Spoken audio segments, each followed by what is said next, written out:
हम स्टार्ट करने जा रहे हैं जी chapter number 2 vectors and equilibrium.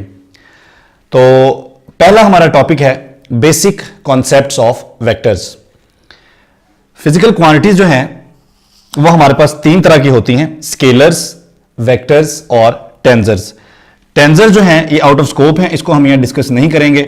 हम डिस्कस करेंगे स्केलर्स को और वेक्टर्स को। तो क्वांटिटी कोई भी हो, चाहे वो स्केलर है या वो वेक्टर है, उसको डिस्क्राइब करने के लिए आपको दो चीजें तो लाजमी चाहिए, एक उसका मैग्नीट्यूड और दूसरा प्रॉपर यूनिट।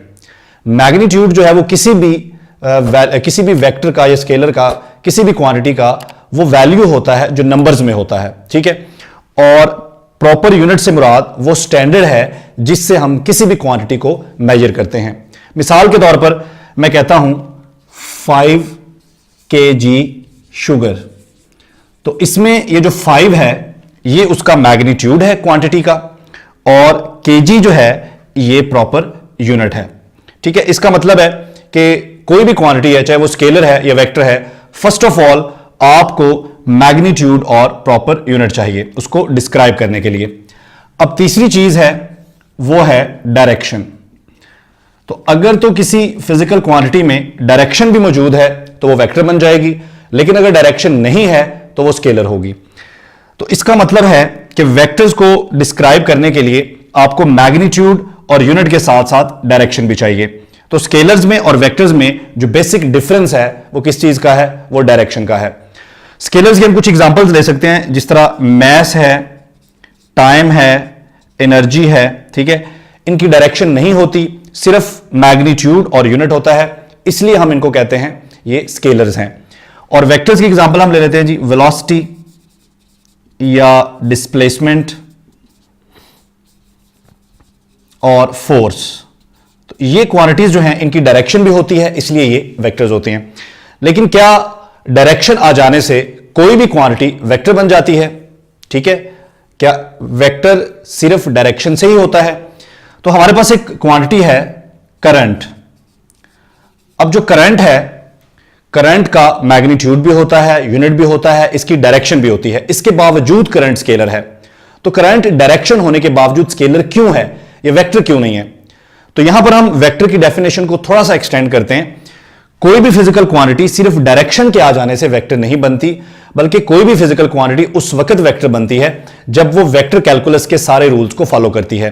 ये जो वेक्टर कैलकुलस है, वेक्टर कैलकुलस आम जो मैथमेटिक्स है या हमारा जो अरिथमेटिक्स है उससे डिफरेंट है। जितने भी वेक्टर्स के ऑपरेशंस होते हैं, वेक्टर की एडिशन होती है, सब्ट्रैक्शन होती है, ये मल्टीप्लिकेशन होती है, उसको हम परफॉर्म करते हैं विद वेक्टर कैलकुलस। इसका मतलब है कि वेक्टर होने के लिए जरूरी है डायरेक्शन के साथ साथ वो क्वांटिटी वेक्टर कैलकुलस के सारे रूल्स को फॉलो भी करती हो, तभी वो वेक्टर होगी।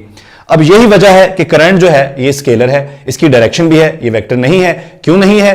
क्योंकि ये वेक्टर कैलकुलस के सारे रूल्स को फॉलो नहीं करता।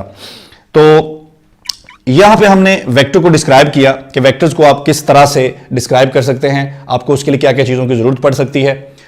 उसके बाद है कि हम वेक्टर को रिप्रेजेंट कैसे करते हैं, हम सिंबॉलिकली वेक्टर को कैसे रिप्रेजेंट करते हैं और ग्राफिकली हम वेक्टर को किस तरह से रिप्रेजेंट करते हैं। तो सिंबॉलिकली हम क्या करेंगे, वेक्टर का हम सिंबल बनाएंगे, जो भी वेक्टर का सिंबल होगा।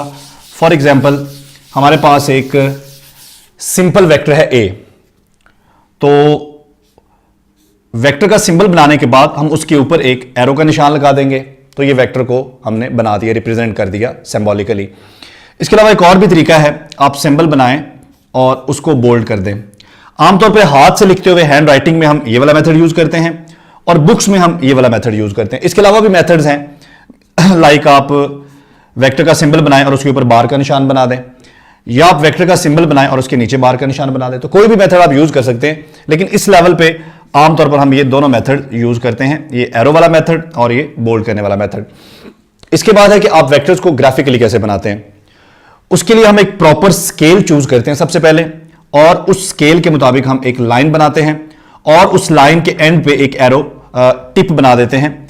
इस लाइन की जो लेंथ है यहां से लेकर यहां तक, ये हमें बताएगी वेक्टर का मैग्नीट्यूड, और ये जो टिप है ये हमें बताएगा वेक्टर की डायरेक्शन, ठीक है। यहां पर एक और चीज भी आपने जहन में रखनी है कि वेक्टर्स जो हैं वेक्टर, सारे वेक्टर्स की जितने भी आप उन पे मैथमेटिकल ऑपरेशंस आपने करने होंगे या आप करते हैं, उसके लिए हम वेक्टर कैलकुलस को यूज करते हैं।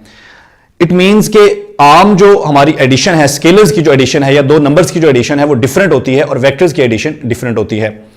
आप कभी भी एक वेक्टर में एक स्केलर को ऐड नहीं कर सकते, ठीक है।